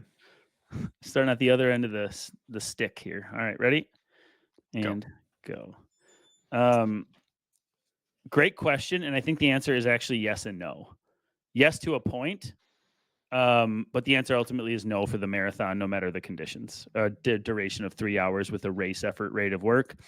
I don't care what it is, no matter how acclimated to needing less water, like there is going to be systemic need regardless. Do I think that it can be trained? Maybe slightly, but that's only because of overall heat adaptation and your body learning how to work less hard in bad conditions. I don't think you can train your body to like function better on being dehydrated. I don't think it's possible. Now, if you're heat acclimated and your BPM is 10 beats a minute lower once you're acclimated, that creates lower output. Maybe you get another 5 minutes before that water need hits you like it used to. But he's not talking about heat. He's saying in any condition. So I think you're better off getting your fluid, having good training because of it, and then having a solid plan on race day, not worrying about being miserable out there trying to water acclimate or dehydration acclimate. I just don't see any benefit to that. Yeah. What do you think? I think that it's actually not an issue of hydration for most people when they crumble at the end and they needed more water. It's an intensity issue. Well, he Because said that as well. if you As a go slow byproduct. enough, you can run for 3 hours with no water. We've done it. It's the intensity that gets you. But if you're adding intensity, there's generally a purpose to it. You're trying to get something out of the workout. And if you're trying to get something out of the workout, then you should set yourself up for success. Take your gels, take your water, do your pre-workout, whatever it's going to be, because the purpose is to nail the workout. We want to give you, we don't want to put a limiter on you or hamstring you with that. So I wouldn't strive to do better without water, but I would really make sure I know, is this a day where I can afford to like come up a little short, or do I need to nail this thing? It's so hard to stay hydrated as an athlete that I wouldn't dig myself big holes. I really wouldn't. We're going to go to 3 minutes now because we're 15 seconds long. Oh, So you're going to have to change what I just used. Brakken can keep his eye on the clock. And I do want to add one thing. If you show up to a well-organized large marathon, I mean, even at Grandma's half marathon, I think there was water every mile at minimum. I think every mile marker had gobs of it. And you're the guy who's going to have to put on a waist belt, and you're going to have to maybe stop and lose 20 seconds to refill every 12 miles. So be it. Yep. I still think that's a net positive, and you're going to be more likely to keep the hydration you need. So big marathons are very well organized this way, and so I would look at something and ensure that's also an option, so you don't have to worry about that piece of it. 3 on the dot. Look at that. Kirk, this is an aside, but it's still answering the question. We've run with a lot of belts on. Once you get to 10 ounces, like 12 ounces or under on your waist, it disappears. I think people get really hung up on the roads about having no extra weight on them, and on the trails they don't. And we've run both. And I cannot tell you that if I've had 12 ounces or less on me that I ever notice it once the gun goes off. I don't think you'd be changing much at all. If I'm going to run a big marathon, I'm having something with probably an 8 to 10 ounce soft flask or flask on my small of my lower back, with probably some fuel in it, but certainly water, just in case. And you're not going to lose. I bet I could run a 1 mile race with 8 ounces of fluid on my lower back and not run any slower than if I had nothing on. Now, you'd look like a fool compared to everyone else, and people would judge you, but I really don't think that would cost you a thing. Very much agree. I mean, we've talked about it before, but the Nathan Peak belt that I use, I know you have others. This thing is big, bulky, and you look at it and you're like, I don't, it's full of 16 ounces of water and it disappears. I can run fast. I do quality long runs in the summer where I have big time purpose. That thing's on me, doesn't affect me at all. Yeah. So I agree with you. Yeah. Okay. So we've each misfired and had to hang on 1 minute longer on a interval so far. Let's reframe that. You misfired twice, one on my interval. Whoa. Went too If you're long. running the interval, you're in charge of the clock. Oh. I'm just head down watching the rail, try not to clip your feet. That's BS. You don't put that evil on me. Yeah, it was your fault. Julio Alvarez says, "Hey guys, possible question for the Q&A. Have y'all ever seen improvement coming after a respiratory medical procedure, deviated septum, etc.? I encounter many runners that say they have respiratory problems and have always wondered if there's any information out there about any changes in performance post-operation or treatment of the problem. Thanks for all the great info and entertainment y'all put out there, and hello from Texas, Julio. Yeah, hold on. 1 minute. Okay. And go. Outside of people that had botched surgeries or real like blood clot coming loose issues after deviated septum surgeries, things like that, I've never heard of anyone who regretted it. Opening up the airway seems to be like a second lease on life. At worst, it's the same, right? But outside of complications, it seems like a no-brainer that if you require oxygen and you can give yourself a bigger opening or a less obstructed opening, you go for it. Yeah, I have nothing to add to this. I'm trying to make something up like, oh yeah, this one time, this guy I know, I got nothing. All I do know is that if somebody truly struggles with environmental allergies or food intolerance or allergies, fixing those and what that can do to like your respiratory system can be a game changer, but that's so far from surgery. I've seen that happen where people get their asthma under control because of environmental allergies or something, but that's not surgery. So I got nothing, man. I wish I had something to add to that. Oxygen and blood are the two components. If you can help Time. one of those, do it. Yeah. But So you have a 5-5-4-4 and a 2, and I Okay. have 3-3-2-2. Okay. JL says, "Ooh, I think this guy. Let me see. Hold on. I don't know if he's foreign or this is a typo. Says, hey guys, but hey is with a J. Is that a Yeah. way people spell it Yeah. somewhere? That's Where do they- Nordic. Nordic? Yeah. Hedge guys. Hi. Hi, guys. Firstly, what a great podcast. I've listened to every episode so far and always on the lookout for the next episode. So I have a question. For context, I'm a 45-year-old dad with a job that requires me to work irregular hours and a lot of travel. I'm currently training for an ultra marathon in the mountains next year and a high rocks race in winter. I have gotten back to running after a long break, shifting my focus to functional training and weight training. I'm now focusing more on running. It's been a long slog back from the days I could run a marathon at 3:15, and I accept I won't be trying to get back to that level either. My biggest obstacle is that I can have a week away from home eating crap food, suffering from jet lag, and away from my routines. How do you think one should approach getting back to their training program when you are forced to miss some workouts due to other life commitments? Much appreciated, and keep up the good content. It's a good question. It's real life. I am going to let's go 4 on this one.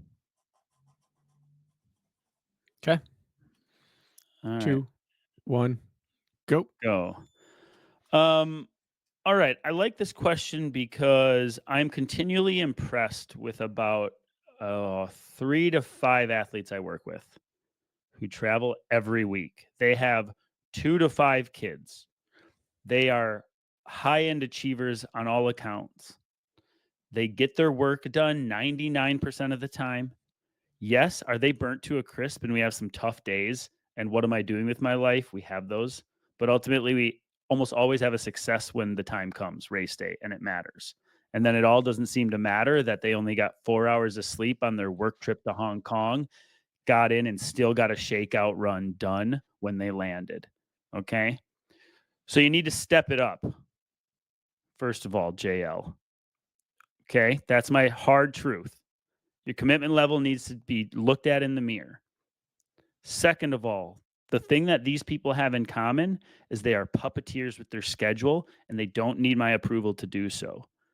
They look at their week, they move the puzzle pieces I've assigned them around where it's the least inconvenient. And although almost all of the workouts are inconvenient because they have a hectic, crazy schedule, they get it done where, and that might mean I had an athlete last week do a high rocks athlete do machine intervals hard on Thursday, their Tuesday miss quality session on Friday, and their quality long run on Saturday. Thursday, Friday, Saturday, where their heart rate got high in a row because that's what it took for them to get the training in that they needed. The other time, I've had an athlete do their long run on a Tuesday and then their whatever's left because that was the day it made sense. So what you need to do is take a hard look at your schedule and a hard look at yourself in the mirror and say, do I really want this? That's what you need to do. And your alarm may go off at 3:30 in the morning on your work trip. Or you reset expectations of your race performance and you're okay with the fact that you're not getting the work done you need to. That is not the answer you were looking for, but that's the answer you're getting. Kirk, I'm doubling down on tough love. One of my big pet peeves, it was when people say, oh, I've had a terrible week of training. My diet's just been crap. And I would say, well, then you're lying. Or at least you're telling partial truths, because diet alone is not enough to disrupt training. Watch Brakken eat. If you are sleeping well and training well, fueling, as long as you're getting enough calories, is almost inconsequential for short periods of time. Now, your mental reaction to that can be trained to fry you out if you eat junk food. You can long-term set yourself back. But from a performance standpoint, for a short period of time, calories are calories. And so crap diet means that you are also getting crap sleep or drinking or smoking or being lazy, not making your training or something along with it if it destroyed your week or two of training. So I'm not calling you out for any of those things, but diet alone does not disrupt training, and I will stand on that. I think it's the most overrated aspect of performance in a short-term snapshot. Let's build you up, JL. Okay. First of all, I love this question because it's real world and there's dozens of people, if not hundreds, listening to this, nodding their heads like, yes, I need the answer to this question. Second of all, you're not a failure, JL. This is tough love, but it's because I want to see you succeed. Yeah. Third of all, the workaround to this is, let's say I really can't get 6 days of work in because one's a full travel day from 5 a.m. to 8 p.m. and there's work dinners and I'll be miserable if I get up at 3 to do my workouts. I won't be able to perform at work. Shift things around and make like 4 big days a week and do nothing else the other 3. That's fine too. Just get the time in. Done. Now I'm not cheating. Oh God, you've been cheating this whole time in some little manner. This isn't answering the question, but let's talk about fuel belts. We are going to Mate. Mate. All right, mate. We are going to take our rest period, and I'm using my next 2 minutes to finish up this question. It doesn't even make sense. If it's an interval, I'm getting back to work. I'm using an interval on this. Okay. It's important because I only gave the hard part. I only gave the rude part. Now I'm going to give the answer, how you fix it. You are cheating. You're cheating. I'm the captain now. Apparently. All right, 2 minutes. And wait, are we using an interval for this? I am, yeah. I'm using my 2 minutes on this, so I'm not cheating. You are. Okay, got it. That makes sense. That's not cheating. And 2 minutes, go. The way around this is planning. You have to be proactive. I believe that outside of certain areas of the world, there is good food available, but it has to be order of operations. You have to land and get it sorted immediately. Otherwise, you're at the mercy of wherever you pull off or wherever town you're in or wherever your coworkers go. You have to plan ahead. You have to know where you're grabbing your food and what you're grabbing before you land. Has to be done ahead of time. You have to know, does your hotel have a stairwell? Does it have a treadmill? Does it have dumbbells? Does it have a cable fly machine? Is there a park nearby? All these things have to be done ahead of time. And it's work. It's not easy. But if you plan, then all you have to do is follow your own instructions. And that's way easier than sitting there on a hotel bed being like, man, I am smoked. I'm just going to grab what's next door. You have to avoid getting to that situation where it's the reasonable option is to choose the wrong thing. If you get ahead of it, and Kirk, the people you're talking about, they must all be exquisite planners. Well, I have some time now to clean up on this. Yeah. And I'm going to give an athlete I work with, Brent Schroeder, a shout out. He's one of the 5. I prescribe him heavy carry work no matter what. This guy lives in an airplane. Okay. Don't even think about it. He never complains, never says, hey, I need to readjust. Brent Schroeder goes to Home Depot in whatever city he is in or whatever foreign country has sandbags And he goes there and he starts his heavy carry workout in the parking lot of a damn Home Depot after he bought a friggin' sandbag. Tube In sand, $7 to $9 for 60 pounds. whatever country, state he is in, he don't even worry about it. Uber's there, gets the workout done out of the parking lot. Are you kidding me? There's a way. There's a damn way. But you got to plan it before you land. Yes. All right, time. I got excited. That's awesome, by the way, that you can do that. My voice changed at the end of that. That means I must have been passionate about it. You were impassioned, Kirk. I'm sweating over here. Oof. I don't know. I like to see you riled up. I'm not riled up. I was pumped up, but there's a difference. All right, Lisa Musacchio. Pretty high in Spartan racer, I believe. OCR athlete, Lisa. Speaking of Q&As, I have one, although it could be a full training Tuesday topic too, ? I'll be the judge of that. We'll see if I use a 5-minute interval here. Isn't this mine again? Because I'm speaking for you. I don't have any 5s left. That's true. My racing focus has shifted to more technical trail and steeper mountain running, which has me thinking about running progressions specifically for mountain races. How would you take a general running progression that you might do for the road and translate it to the mountains? Or does it change drastically? When you're thinking about quality sessions to focus on running uphill / steep climbing, how do you structure that weekly? How often are workouts done with incline hill repeats? Would you alternate speed days on flat terrain and threshold midweek long run days with Vert? I also realize additional strength work is key here, especially off season. I just feel there might be a better way to structure all the running pieces. I also live on the East Coast where local trails get me only 1,500 feet of elevation. I drive an hour plus, so I do a lot of hill repeats and incline treadmill work. Love the podcast, the personal stories, humor, down-to-earth conversations, and awesome wisdom you share is appreciated. Thanks so much. Thank you, Lisa. Mm-hmm.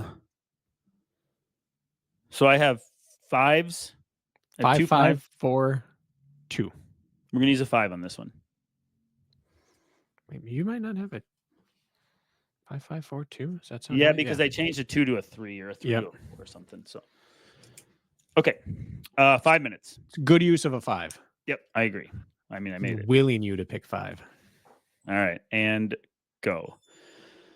First of all, 1,500 feet of elevation, Lisa, is it has me googly-eyed because we don't have that here in the Midwest, and Brakken and I at periods of time have found ways to effectively train for Vert races. And I say perform well with even less access to Vert. So I feel like this question is in our wheelhouse based on that alone. And then the second thing, and you have more access than we do. And then the second thing is, of course, I'm sort of passionate about the trail running Vert versus road running flat metrics because I've weaved in and out of it myself. If you followed my progression this year, I've gotten ready for a road half and 5Ks on the track while still giving a lot of cares about 2-hour trail races, which for me have Vert, right? And so I've done this exact thing. Mm-hmm. So first of all, I'm just speaking from like how I've approached it. And first of all, this is the perfect time to go what we call like A and B weeks. If you have a flat session on Tuesday, your midweek long run is always chasing Vert on Thursday. The next week, you have a Vert session quality on Tuesday, and you go do a flatter midweek long run on Thursday. So you alternate that way. And then the caveat here is every long run is done on the trails with Vert, if that's all you're racing. So basically, we touch true flat speed every other week. We touch true hill and terrain quality every other week. And then every Saturday, your butt's on the trail, whether it's a traditional or easy long run chasing Vert, or it's a threshold or interval time-based generally workout on the trails chasing Vert, if that's your exclusive focus. I don't like athletes to fully lose touch of their flat, overspeed, turnover efficiency work. It does translate. At the same time, if that is your focus, then every weekend you're going to the trails. And that's what I did for my trail builds. And I still had flat races in mind during that time. So I don't know if I need to, how much more in depth I need to go, but that's big picture how I would approach that. Yep. A and B weeks are the easy answer. The other thing I like is that if you're doing your incline trainer, you save that for your long reps. your long uphill reps. And then since you don't have huge vert outside, you save it for your interval work. And any interval workout you can do on the road, on the track, convert it to time and do it uphill. And since you are like us in that you don't have the ability to do that whole workout on the same hill because you're going to hit the top, you have to decide what you're doing with the downhill. Easiest way is that's an extended rep. So it's like, let's just say it's 5 by 3 minutes up, then you get your full rep threshold run to the bottom, 5 by 3 minutes up, rip it to the bottom. It's more of a combo workout, or it's just all hard up, and on certain days it's just a recover back to the bottom. But you have to use the downhills as part of your workout, and it is if you're going to run them, you might as well use them as some interval work. But really, you can do. There's not a single workout you can't do on the track or you can do on the track that you can't do uphill. You can do all of it, but you just convert to time. That's the simplest way to do it. Mm. I missed the first part of your answer because I was taking my sweatshirt off. Remember, And I have never seen this hot little number you're wearing before. Is it turning you on or something? I'm intrigued. I'm titillated. We got a minute 20 to add to this. With this also in mind, what I also like to see is if you have access. I don't know, how quickly you can get to trails and vert, but if you're all in, the best trail runners I know may go do their Monday recovery run on the terrain they're racing on. You have to be very good at keeping it in check going uphill, so you're not getting crazy heart rate response. You got to be able to take the damage from easy descending so that you're available for your Tuesday quality session. But this is a time, if you're all in, you're always on that terrain, but you're still able to keep easy days easy and hard days hard and be available for your quality sessions or your long runs that matter. But I mean, the gurus out there are mostly always on them, whether it's an easy or a hard day. So something to think about there as well. And the magic bullet is the split tempo. This is one we used to do all the time. 10 by 2 minute reps on the hill, 2 mile tempo, 10 by 1 minute rep, or reverse that. Do a 3K tempo, go hit 60-60 uphill advanced for 20 minutes, and then go buy out for another 3K flat tempo. Combine the two into a workout, kill all the birds with all the stones. We're gonna go and time, and this will be flavor text. This is a workout I really enjoyed doing from you, and this really isn't related to the question, but it'd be helpful for her. I forget the name of it. It was a long run where basically it was reps of up and down hill, ski hill with carries or non-carries, and then 5-minute flat tempo on the bottom, right? Mount Majestic. If you have an opportunity to do a little bit of both in the same session, if you have the mental capacity to like stay in the same general area, even though it's a 2.5, this is a 3-hour effort. I remember doing actually. Yeah. I remember it worked really well. I felt like it was a very good balance. You can have it all if you move the pieces right on your long run days as well. And I remember Mount Majestic stuck out to me. Yeah, it was 5 minutes of hill reps, 5 minutes of heavy carry, 5 more minutes of hill reps, and then 5 minutes flat and fast. Yep. And just rinse and repeat. Yeah. And also, doing that style taught me like, okay, my legs aren't responding running flat nearly as well as I thought. Like I should be able to run this 5 minutes at 5:30 pace, and I'm struggling to run just under 6. Mm-hmm. Why is that? Well, damage from climbing and descending, and here now I am. Like, what is it going to feel like when I get into the race? This. And so it was beneficial that way too. I agree. All right. Good one. I'm glad I saved a 5-minute for that one. Anthony Rend something.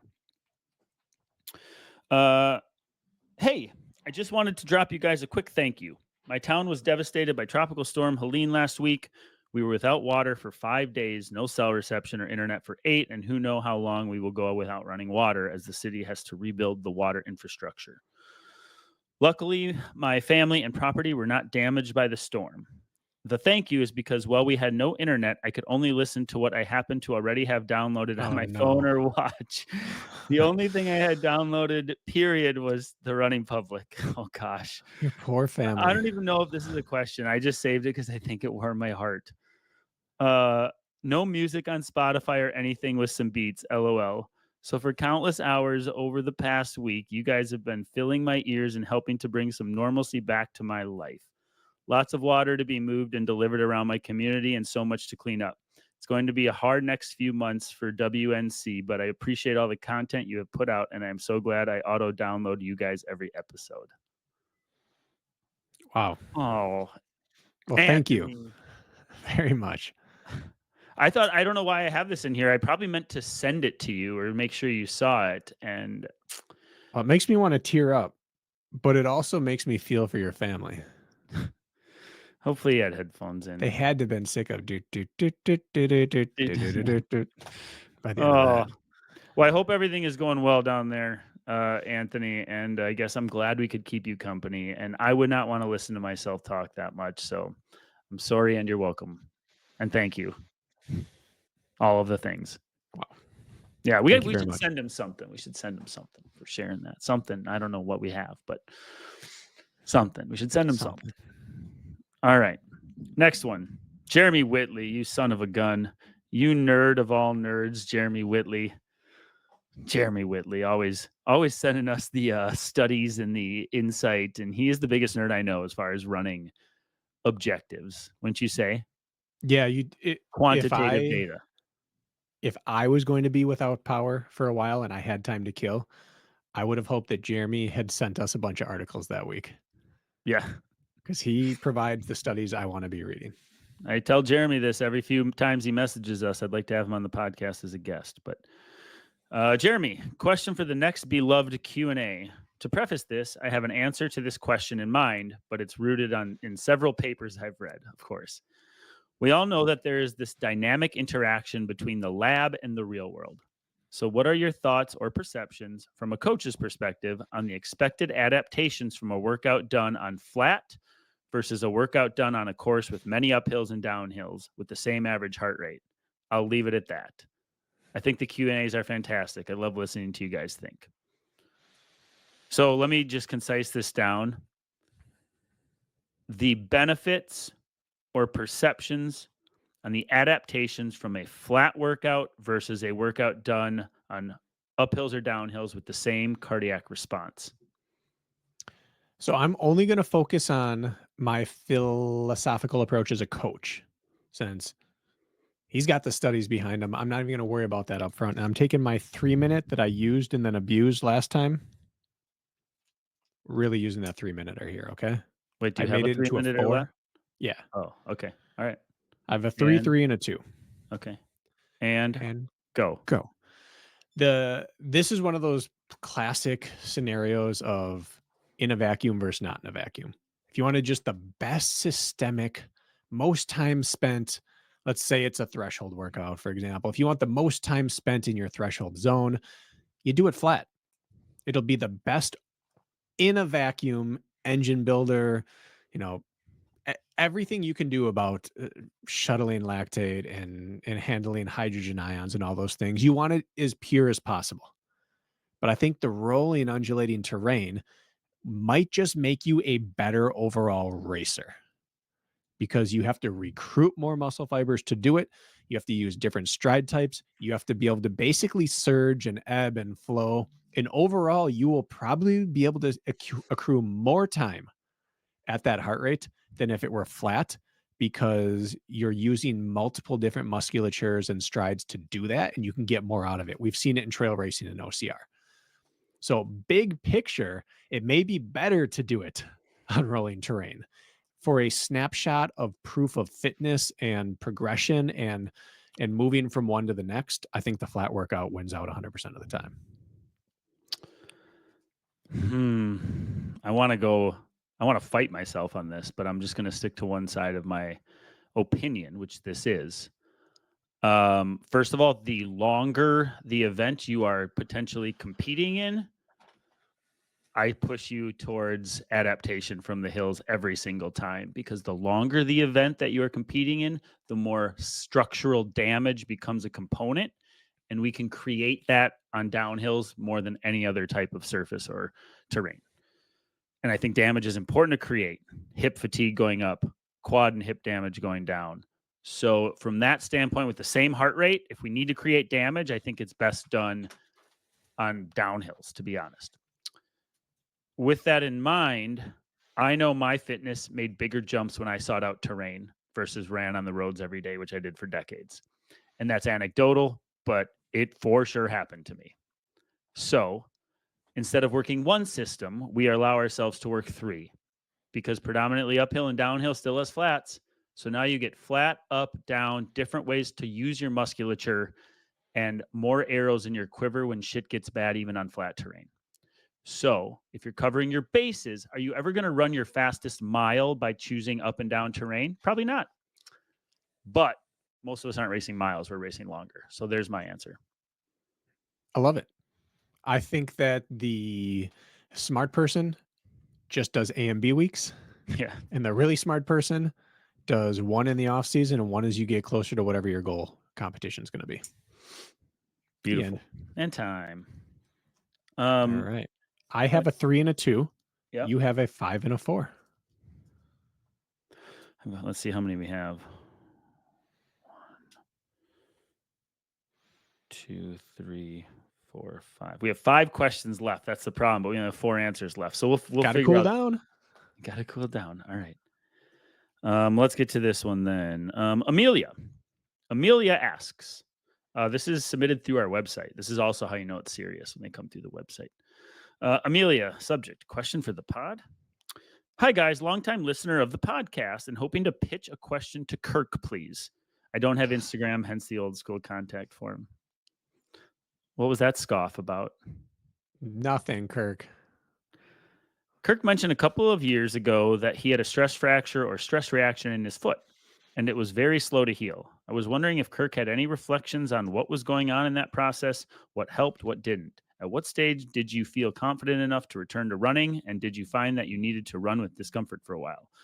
I'm going through a similar thing myself with an MRI-confirmed bone stress injury and have had 13 weeks off running due to it taking that long for pain to settle. I am 1 week into my return to run program and the pain has returned.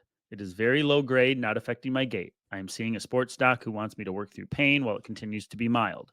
If it ramps up, we will pursue a bone scan. If it remains mild but persistent, we will assume soft tissue inflammation and inject with cortisone.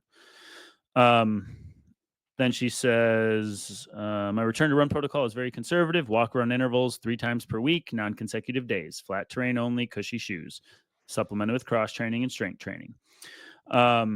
She says, as you can tell, I'm probably a bit fed up and want to get back onto it. Grateful if you would share any learnings you might have had through your own bone stress fracture healing process. I have a 5, a what, and a what? A 5 and a 5 what? and a 4. You know what? Let's use a 5 on this. Floor is And yours. Go. All right. Amelia, I feel for you. First of all, I've experienced foot stress injuries 3 times. 2 were from running, and 1 was from an impact trauma from playing soccer. The impact trauma healed very quickly because it wasn't a running injury. I let it go for 6 weeks, and it was an impact injury by getting stepped on, and I could get back to running because it wasn't caused by running, right? It wasn't being used in the same way it was injured in, so I got back quickly, no problem. Assuming your stress fracture is from running is what I'm getting at. We're going to assume running is what caused your fracture. That's the lens I'm looking at this through. That's a very different case. Mm-hmm. My one time, I had a stress fracture in my sesamoid, 2 stress fractures, 8 weeks off, tried to get back to it. It's like, oh no, had to take 2 or 3 more weeks off, got back to it. Let's call it 12 weeks in the grand scheme of things. I had a 4th metatarsal stress fracture, 5 months straight without running. This was back in 2020 when we started our podcast, actually. Rule number 1, Amelia. In the cross-training process, first of all, you're already past that point. Do not do anything in cross-training that you think is setting your healing back. If it hurts when you push on the assault bike pedal, that's off limits now. We do everything we can to allow it to heal faster. So your in-between run days cannot set your foot back, okay? That's why it took me 5 months instead of 2 with my second stress fracture, because I was biking 300 miles a week. I was cross-training like an animal. My Strava relative effort score for the week has never been higher. I doubled down, and because of it, I set my healing back. but you're past that point. Okay. You're past that point because you're back to return to running, which is great. Here's the second thing, especially with my metatarsal stress fracture. I had pain in that foot for over a year after it was in quotes healed. I would hurt out of bed in the morning. It would hurt to start runs. The inflammation, the fascia around the healing bone in that metatarsal was a pain in the butt. I constantly wondered if I was re-hurting it or back to it, or why does it hurt more today after a session? It is normal to have that pain in your foot. It doesn't heal quick. We get such low blood flow, especially to the soft tissue that surrounds the bone and the bone itself. So pain after it's fully healed is normal. To what extent, that's the unclear part. So this is where you let go of expectations of this 3 days a week of running, and you simply decide that you're going to run on the next day that you believe it's ready to run. Get rid of your 3 day a week expectations. We're on a day-to-day basis now, right? So pay attention to its availability. Don't put your comeback in a box, and listen to it, and it will slowly come along with you as you heal. I would guess after 13 weeks, your bone is healed. You're dealing with residual inflammation and soft tissue aggravation. So I know I got long-winded, but that's why I took 5 minutes, because again, I've lived this. Stay away from anything when you're not running that aggravates the foot, and throw away expectations about what it can handle each week. I remember 1 week I'd run twice. The next week I'd run 4 times. It's not ready now today. The next week I'd run 3. The next week I'd go down to 1 and be frustrated. But guess what? The following week it could handle 5, and pretty soon I clawed my way back up to consistent work, but I did not keep myself on a predetermined schedule. And that's important. And then also finding time on the trails, or if incline treadmill works better, heck, do half your work there so you can start getting the systems working again. So I only left you a minute, Brakken, but that's my overview on that. Well, this is your world. I Hasn't have been recently. injured for years now, it feels like, but it's never bone. So I don't have experience in this, but it's a good time to reiterate 2 PSA messages for everyone. The first is that non-impact does not equal non-damaging. Yes. We can't just say, I'm not running. This is biking is recovery. Elliptical is recovery. We don't know that. Stress can just be stress, and we have to be careful with that. The second is that almost all of us found incline training, running or hiking uphill, because of either injury or obstacle course racing. And it didn't matter how we found it. We learned the power of it. Mm-hmm. And so for everyone out there, sometimes it takes an injury to get there, but everyone leans into it once they discover it. There's even a guy I'm working with right now who is prepping for the Toronto Marathon this weekend, and he's going to crush it. And he said, I'd like to do a lot more incline work on my midweek long runs next block. Time. Because why? Because he sees the benefit. Sees the benefit. We used it as removal of impact, but there's that also. I can just do more work with this. And it makes me work hard, and I can get my heart rate up to where a flat run does, and I'm not beat up afterwards. So it's the aging athletes, really any athlete, but the aging athlete's secret weapon. I fully believe it's part of my cheat code right now at 41. 100%.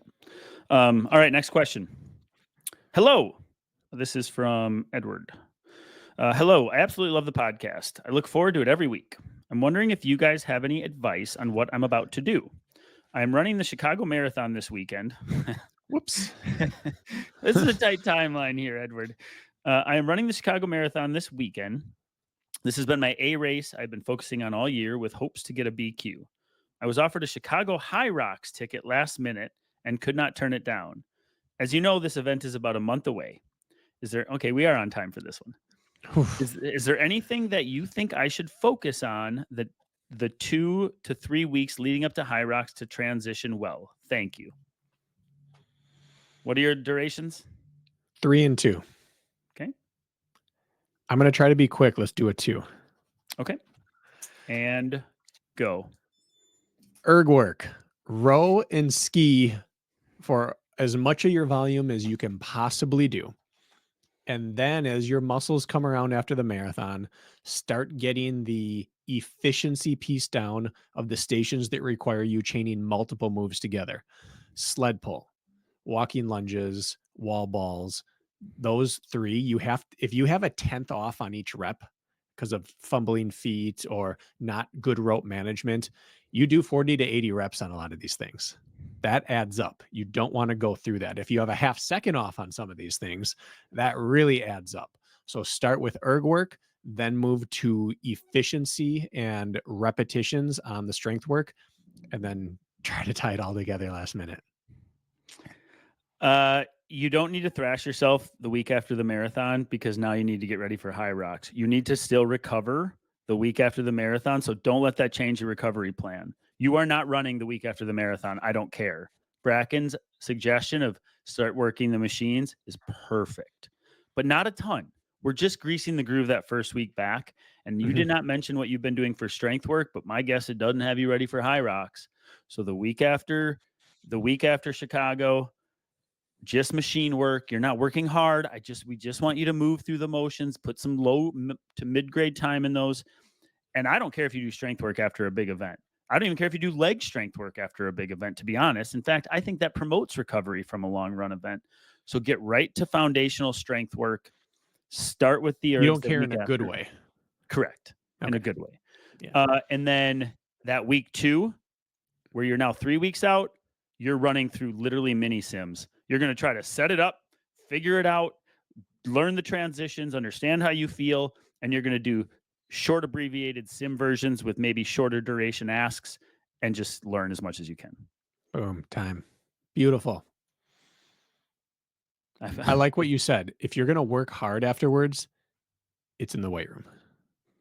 I think the hormones it releases and what it does on that side of things, we don't always fully understand. Like, I think people recover better when they hit strength work, when they're on a recovery week. You agree?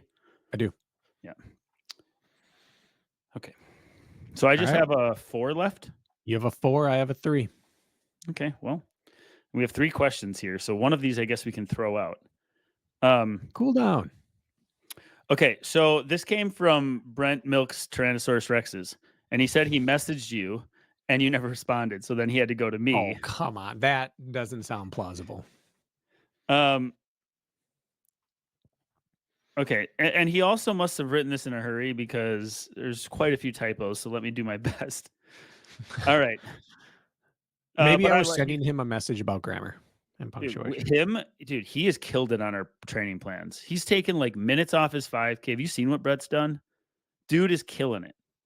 Recovering addict, out there just being a positive person in the space and just crushing it on our plans. Anyways, this is directed towards you, really. He says, that episode, well, of course that makes sense. That episode you just dropped about talent, would you say Prefontaine was talent or did he work everyone else to be, did he outwork everyone else to be where he was? I was watching the movie Without Limits. And from what I seen in that movie, he looked like he just outwork. It says a lot of typos. Looked like he just outworked everyone, but I could be wrong. And I have another part of the question. Do you think tick can only get you so far? Okay, I think he means talent. Question. Do you think talent can only get you so far where hard work can get you further? Or do you still believe that talent outshines hard work? As I'm saying this, I'm not sure Brett got out of my conversation with myself what I intended to be got out of it. What I intended to be had. Because I don't think I talked about a lot of that in that light. Well, that's why I think he's asking. He just was watching Prefontaine and Well, then the got second- wondering, yeah. like, yeah, Yeah. this is our bonus question then. This is our bonus. Then we both just have these 2 left. Okay. So what is your answer? This is your bonus. Well, first of all, Prefontaine was a movie. And just like Rudy in any other sports movie, they're going to play up whatever they want to play up. So I wouldn't read too far into what Donald Sutherland, I believe, had Prefontaine doing for training because it was purely a Hollywood movie. You cannot run 4 minutes in the mile without talent. You just can't. You can't close in 4 minutes in a 5K without talent. He was an absolute grinder of a human being, which is why people loved him. They also loved that he just front ran races and just submitted all these crazy talented people with guts. But all the guts and talent or hard work in the world don't allow you to front run without consequences. The fact that he could front run and then hold people off shows how talented he was. And I want to say he was like a 90 or 92 VO2 max for a long, or right up around 90. For a long time, he was one of the higher VO2 maxes they had ever tested. Remember, he was at Oregon, which is world class facilities. So we glamorize him as the blue collar runner. The man had a trust fund VO2 max. So yes, he's extremely talented. I don't believe that talent or hard work are more important, one or the other. I believe to get to the top in any, you have to have spades of both. My point of that whole thing was that talent is not linear, and that your talent will come out with hard work. And you don't know how much talent you have just because you haven't been successful early. So I do believe talent wins out over less talent, but all of it needs hard work to unearth it. Listen, you shouldn't have answered this question because you got to talk about it for a half an hour and I wasn't there. Nobody cares what you have to say. They already heard what you have to say. You shouldn't have let me answer. I'm joking.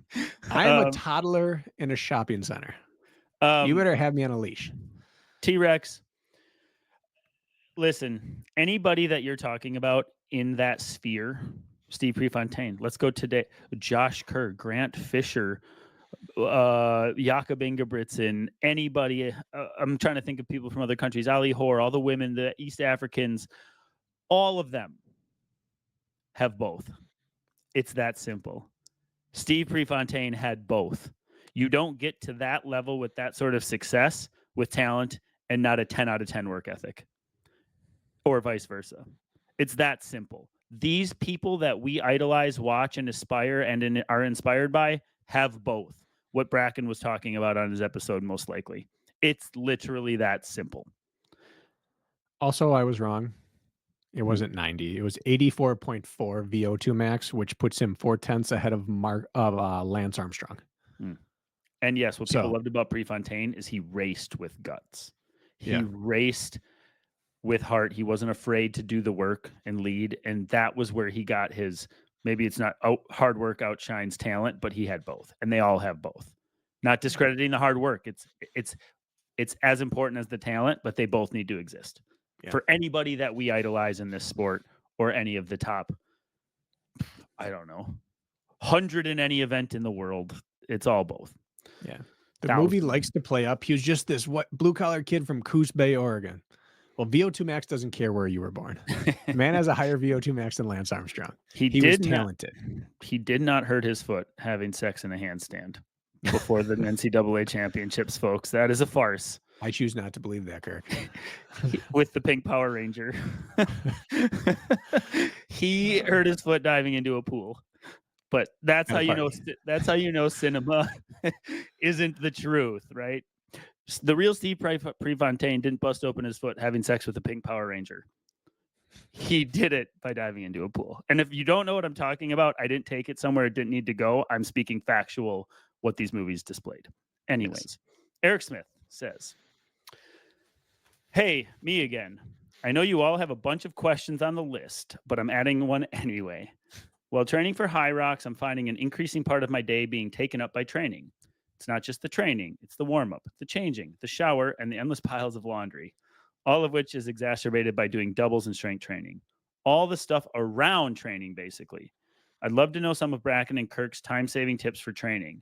Anything so that 1.5 hours of training in a day doesn't take 4 hours out of your day." Yep. That's a great question. What do you have left for time? 3. It's a 3-minuter. And I'll tell you what, I've got 8 minutes at most left. So this is going to be great. Okay. Yep. This is real. Wait, hold on. I got to start my watch and go. 3 minutes. This is real. And this is why I have a home gym, because of this very thing. It started when we had Braden, our oldest. I bought a treadmill and life has been different for me ever since. I have never not owned a treadmill since, and weights of some sort, because if I have 60 minutes of free time, I can get a 59-minute workout in, because I can be changed and downstairs and moving in 1 minute. I don't have to go to the gym and back. Travel time is such a time suck on an athlete. And when you have freedom to do that, it's fantastic. You psych yourself up for it. You decompress after. When you have a regular life, travel time just stresses you. So the first thing I always tell people with no time is it's time to invest in your home. It's a good answer. But let's say it's not an option. Now go. Then you got to trim the fat. We love doubles. We love stacking up extra work, but there is a minimum effective dose in everything, and you may have to move down to that on certain days per week. Lifting has so much fat on it in terms of sitting around between sets. It's time to superset everything. If you're going 5x5, it's time to do 3x5. If you're doing 10x10, let's do 6x10. We are trimming the fat. We are supersetting as many things as possible. And then we're combining gym sessions. If you got to be there already, get your lift done, cut 10 minutes out of the dead time of your lift, and finish up with 2K of rowing or ski erging while you're there. Get it out of the way now. You're going to have to be creative and maybe less than perfect on things in order to just get it in. Yep.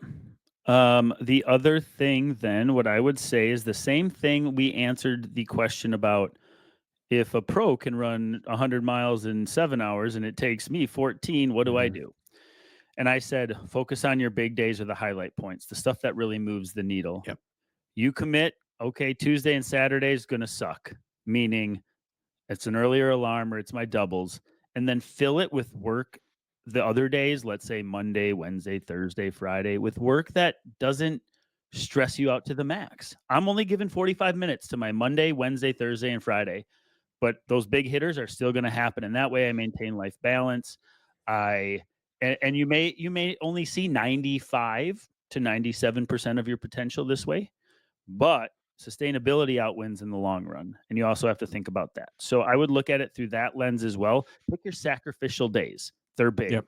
You know they're going to be big. And then fill the rest with less expectation time-wise.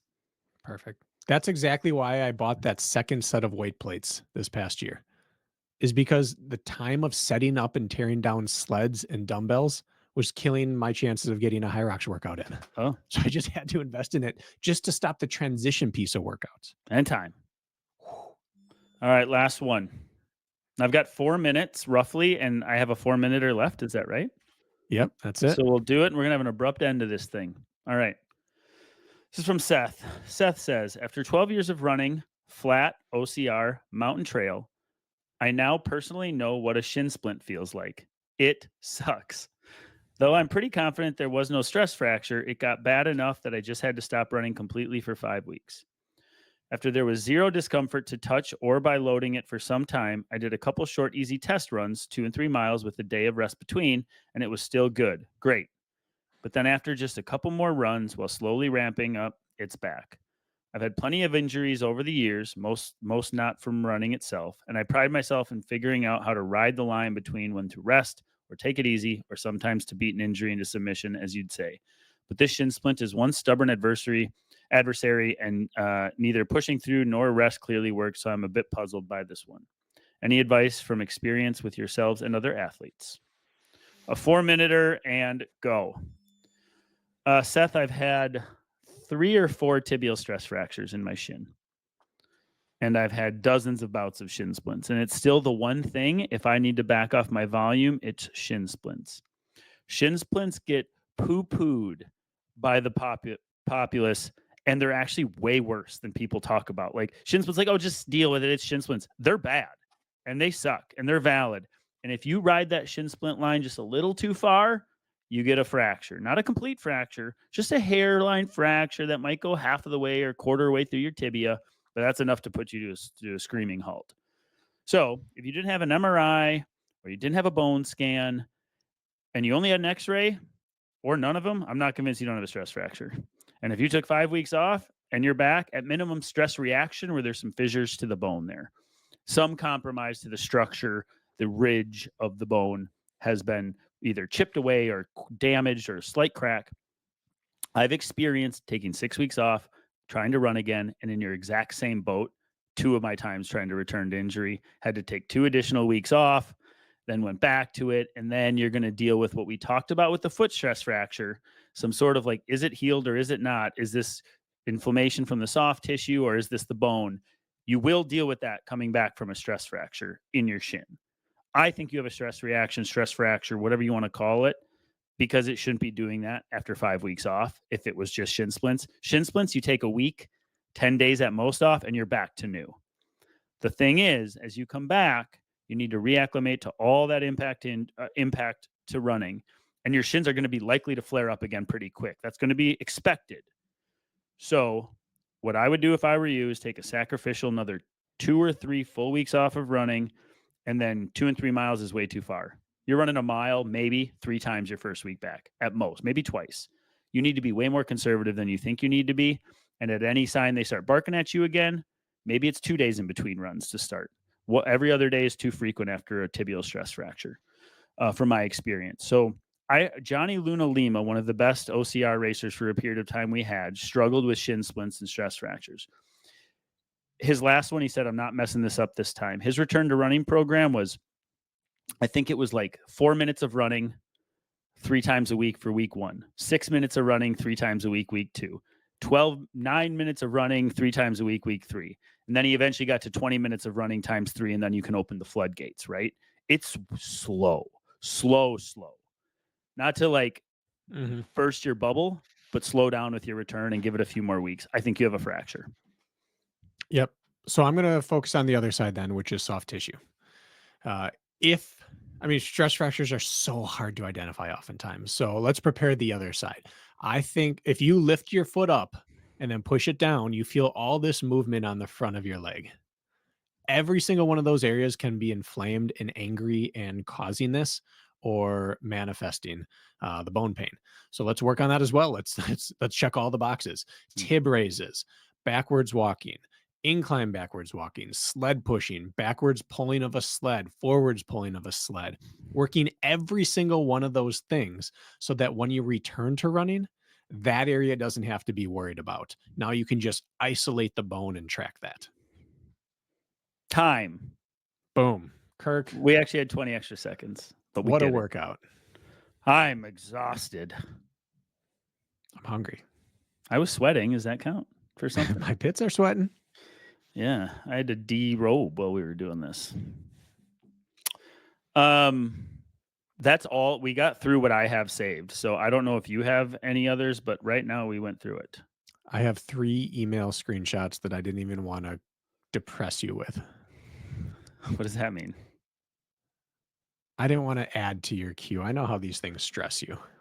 Well, they're in your queue if you have them. That's different. But now you're aware that they exist. Well, now it's no different. Wake up tonight. All right. Well, I'm glad we got that done. Hopefully that was helpful for some of you guys. Do you have anything you want to wrap with? Just a thank you. We had a lot of people check in on Braden's race and how I handled the nationals event. So thanks for reaching out and checking in.